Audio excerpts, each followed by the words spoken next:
Programang ito ay rated SPG, striktong patnubay at gabay ng magulang ang kailangan. Labis ang pagsisisi ni Santino sa kanyang ginawa.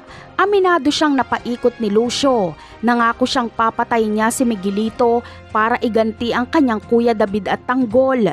Pero hindi ito magagawa ni Santino ng mag-isa.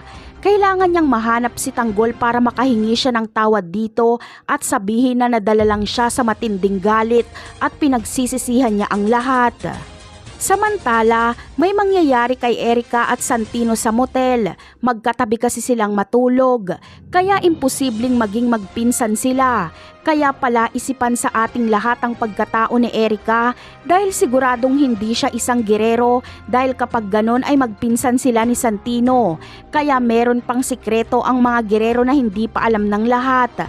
Ang sikretong ito ay ang magbibigay linaw sa pagkatao ni Erica.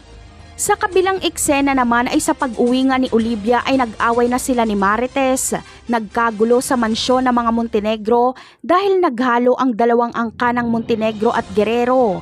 Dito ay sinabi ni Olivia kung bakit galit na galit siya kay Marites dahil ang mga Guerrero daw umano ang nag-utos sa pagpasabog na naging dahilan ng pagkamatay ni Inigo.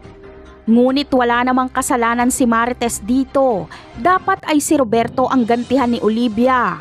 Habang sila Tanggol naman ay agad na pupuntahan sila Fatima sa sementeryo dahil alam nilang nanganganib na ang mga ito at hindi nga nagkamali si Tanggol dahil pagdating nila sa sementeryo ay kasalukuyang tinutugis nila Colonel Romero sila Fatima kaya si Tanggol ang magliligtas sa kanila. Napakarami pa nating dapat abangan sa mga susunod na episode. Paalam!